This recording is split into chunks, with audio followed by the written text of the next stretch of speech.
Hello. The key event of recent days has been the 100% tariff on all Chinese goods, announced by Trump to take effect from November 1st. This is, of course, a very significant situation that absolutely requires explanation, since its consequences, which I'll discuss a bit later, will be very serious. What is the reason? I think the main reason is that China has started extremely strict export controls on rare earth metals, to the point that any company wanting to buy the relevant product from China, specifically magnets and many other items made using Chinese rare earth elements, is now required to clearly and explicitly explain where and how they will be used. And the responsibility has been placed on companies, on Chinese exporters, to ensure that these exports do not harm China. Since a significant portion of the microchips produced in this way now go not just to the defense industry, but to the military industry of the United States, in other words. Directly, including against China itself, major problems are starting to arise. Trump responded extremely harshly. But why did China act the way it did right now? There's a lot that could be said on this topic, but for example, it could be an attempt to protect Venezuela, because Chinese business plays a very important role in Venezuela, and in a sense, it's one of the entry points into Latin America. China may have been pressured by London, which has been constantly causing trouble for Trump lately and seems to be trying to disrupt his plans. It's also possible that the problems are related to the fact that China is facing serious economic issues, and the trend toward a slow decline is such that it's better to blow up the situation now than to wait many more months, after which things in China might become significantly worse than they are now. You could come up with some other reasons as well. In this case, that's not really the point. A certain decision has been made, and Trump's response to this turned out to be extremely tough. And, accordingly, maybe it's because Trump genuinely hopes that China will back down. Here, as you can understand, I'm not a specialist in the Chinese political system, so I can't really say anything.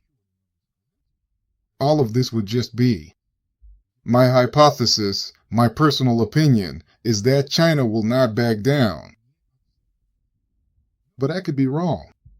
If we talk about the consequences, well, the first consequence, we've already seen not just a crash in the financial markets, but in the crypto markets as well. At the same time, I want to point out that some cryptocurrencies dropped only slightly, relatively speaking in terms of their capitalization, while others fell almost to zero.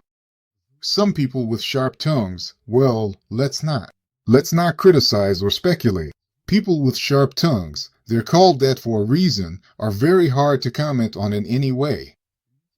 They immediately said, well, there's your difference between those cryptocurrencies controlled by American intelligence agencies and those that aren't. But I want to draw your attention to the fact that a huge number of pooled funds have collapsed. In other words, those crypto wallets where large amounts of other people's money were stored. Well, cryptocurrencies, of course, that were used for all sorts of things. Sometimes it was just storage for some wealthy individuals, but very often these were crypto wallets that serviced various kinds of operations requiring a certain level of confidentiality. I won't get into the details, there's really no point. So, that's the picture. The one you see at the first step. At the second step, a whole bunch more issues pop up. A problem, like, for example, An increase in the price of Chinese goods inevitably means a decrease in the overall purchasing power of the American population, because they'll have to spend more money on the same goods. Yes, that money will go to the American government, but will the American government be efficient in terms of spending? That's the first point. The second point, if overall demand drops, then so do American companies that were still selling something on the domestic American market. Some might say, well, that's great. They'll now outcompete the Chinese companies. But no, because in order to outcompete the Chinese companies, you need to invest money. In other words, make investments.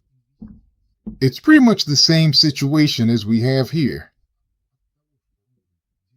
Just because the ruble was devalued doesn't mean domestic producers benefit, because there are no domestic producers. And for this reason, maybe, in theory, these American companies could have gained something. But for that to happen, you need to invest quite a lot of money and wait several years. By the way, for the same reason, it's naive to expect that Americans will quickly build an alternative to the Chinese rare earth metals infrastructure. There are a whole bunch of different problems that come up in the process, which will take at least 5 to 8 years to solve, maybe even more. And in the current situation, nobody has that kind of time. This is the second major problem. The third major problem is a sharp increase in the margins of all intermediaries and, accordingly, insurers.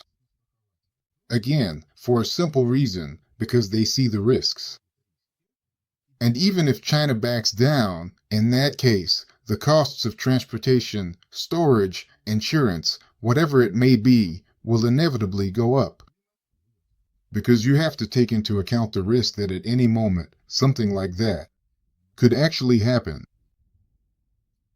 Then the entire global logistics system starts to fall apart. Because you have a long shipping cycle. So at what rate, at what cost do you insure a shipment that's leaving China for San Francisco tomorrow? Tell me, at what price? And so, for this reason, everyone sets the maximum price so they don't lose anything. As a result, logistics costs skyrocket. There's an absolutely similar problem for those ports that receive, among other things, containers. And not just containers either, because the entire price structure is changing. And finally, the structure of the economy is changing radically, because when demand drops sharply, it becomes simpler.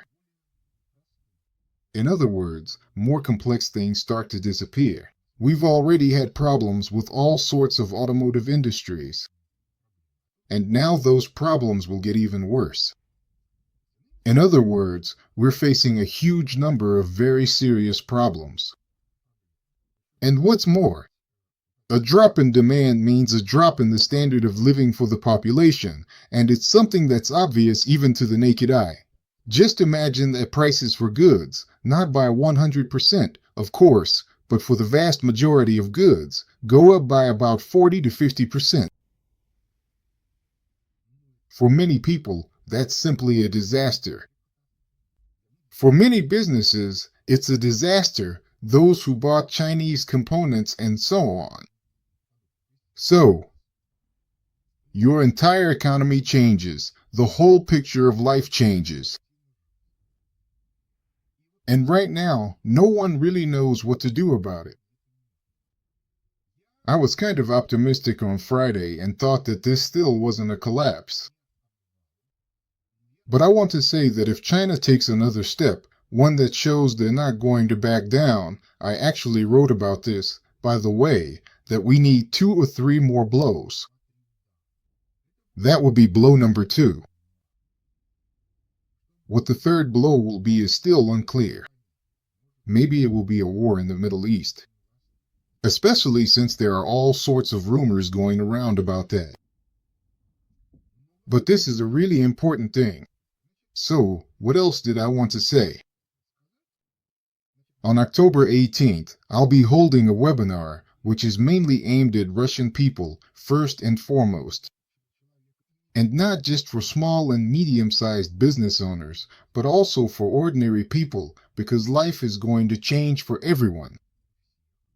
And even though this whole story, well, kind of, it hits Russia the least, but there will still be problems, because a 100% increase in tariffs is a lot tougher than all the ideas our liberals have come up with in the budget law and related stories. For this reason, I invite everyone. I invite you on October 18th to a webinar. The link is already available on my Telegram channel and will also be in the description of this video. So, what can I say in conclusion? It looks like, judging by everything, the situation has taken off at a gallop. It's still possible to imagine that if China makes some concessions, the situation could be stopped.